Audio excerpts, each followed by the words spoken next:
ఏంటమ్మా అన్నారు. అన్నయ్య మీ చేతులున్న బాంబు వదలండి, డోలు అవుతుంది. డోలు ఏంటి బాబు? తురకల భాషలో అయితే డోలి అండి, మన భాషలో గొయ్యండి. గొయ్య. గోతులో నన్ను కూర్చోబెట్టండి, ఆకలం మూత ఇయ్యండి, నందాదీపం పెట్టండి, డోలి పైన పెట్టండి, దీపం ముంచే ఉన్నని చేపు అందులో ఉన్నట్టు అన్నయ్య. దీపం ఆరిపోతే నన్ను ఏడుకున్నవాడు తీసుకుపోయినట్టు అన్నయ్య. చెల్లెలకి చాలా తెలివి వచ్చింది ఈ మధ్య అని పైకి బాంబు వదిలేడు, డోలి అయ్యింది, చిన్నదాన్ని కూర్చోబెట్టారు, ఆకలం మూతేశారు, నందాదీపాల గురించి గోతుపై పెట్టారు, ఈ ఒట్లు మొట్లు తెంపేశారు. అంటే మకా మార్చేయండి. తెలుగు ఎంత ఉందో చూడు. వెంకట బాబు కొంగ రూపంలో చూస్తున్నాడు. ఆయన ఎంత తెలుగురా మీకు, ఎల్లండి ఎల్లండి అన్నాడు. కొంత దూరం వెళ్ళారు, చెట్టు మీద కన్నా సవుడు రికేడు, బుది చుట్టూరేరా తిరుగుతున్నాడు.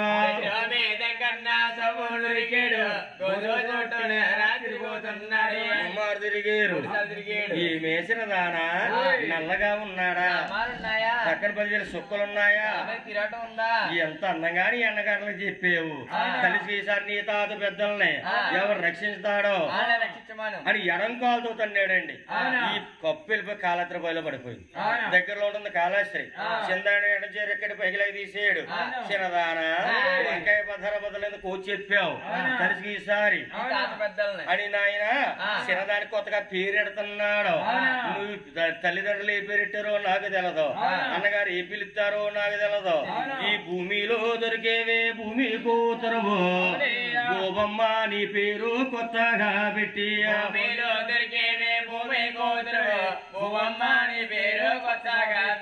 ఈ భూదేవి తెలిసిన కూతురు అనుకుంటాను. నీ పేరు బీబీ నాంచారి, నేను బీబీ అంటాను. పలుకుతావా నువ్వు అని చిన్నదాన్ని ఆయన తీసుకుని తిరుపతి కొండ మీదకి వెళ్ళిపోయాడు వెంకన్న బాబు. ఆ గర్భగుడిలో పెట్టాడు, రాకుండా వేసాడు, ఇడకుండా వేసాడు. దేవుడు గర్భగుడి కాడా మీకు తెలిసేయడం 3 చేయడం నేను నీకు తెలుసా, నీకు తెలుసా తల్లి? తెలిసేలా చెప్పరు. ఎందుకంటే పూర్వం ఉండి మరి తీర్థాలు అమ్మేవారు. ఆ చేటలు పిల్లలు కొనుక్కుని ఆడపిల్లలు తాడక బొమ్మ చేసుకుని ఇంటింటికి బొమ్మల పెళ్లిళ్ళు బోడు పెళ్లిళ్ళు అయ్యి ఆటలు అనమాట. అప్పుడు ఆడవాళ్ళు అల్ల అది 3 చేట అంతే. చిన్నది ఏడుతుంది అప్పటికి అన్నగారుల గురించి.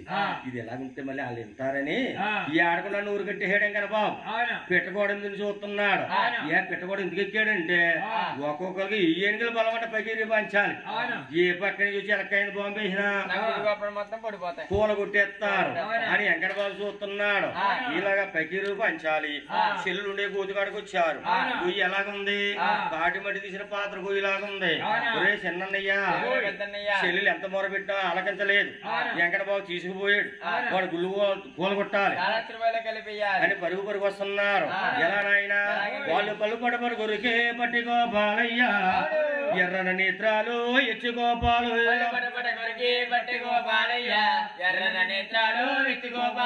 కుడిమేసం తిప్పుకుంటూ గుడ్లు ఎర్ర చేసుకుంటూ మందు సామాను దత్తం చేసుకుని బారులు ఎక్కి పెట్టుకొచ్చేస్తున్నారు. చూశాడు వెంకట బాబు. రండి నాయన నేను మీ గురించి చూస్తున్నాను రా అని దగ్గరగా వద్దులోకి ఈ పగిరి పంచాలు వస్తున్నారు. మధ్యలో చేస్తున్నాడు వెంకట బాబు.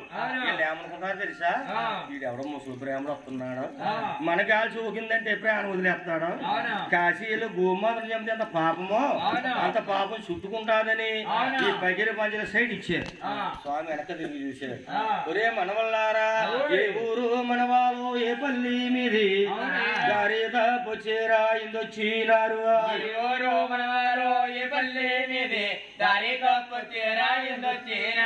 బాబు ఇంతకి ఎవరు మీరు ఎందుకు వస్తున్నారు నాయన? మర్చి రాలేదండి, తప్పి రాలేదు. ఏడుకొండవాడు మా చెల్లెని చామతిని తీసుకొచ్చాడండి.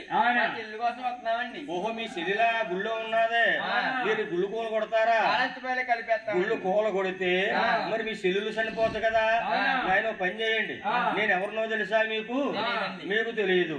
ఏడుకొండవాడు కొండ మీద గుడి కట్టించుకున్నా నుంచి పొద్దుట సాయంకాలం పొద్దుట అర్చన చేసి యాదపురోజన్ని ఏడుకొని లెక్కలేకపోతున్నాను. 2 మోకాళ్ళు పడిపోతున్నాయి. బాబు నాకు ఇవాళ బాధలు మంచి రోజులు వచ్చినాయి. నేను ఆయన పట్టుకుంటాను, సరిగ్గా అంటాను. వచ్చి వెంకన్న బాబుని పట్టుకోండి అన్నారు. ఇద్దరు మాయలో పడిపోయారు. ఈ భగవంతుడి మాయ ఏంటంటే మనిషికి బాగా బలం ఇచ్చాడు అనుకోండి, గురువు బుద్ధి బలం ఉండదటండి, తెలుగు తగ్గించేస్తారు. ఒకటి చూడండి, ఆయన ఈనుకులాగా ఉంటాడు, మాటలతో సాధించుకుంటూ వెళ్ళిపోతుంటాడు. అదే భగవంతుడు మాయ. ఈ పగిరి పంచాలి వెళ్ళాడు, గుమ్మం గంటలు పడ్డారు దారు పాలకుల్లాగా. ఎంగన్ బాబు లోనికి వెళ్ళాడు, ఒరే జోలీలో ఈ ఊది గోరుడు తీసాడు, మచ్చింద్ర మచ్చింద్ర మాయాలన్నాడు.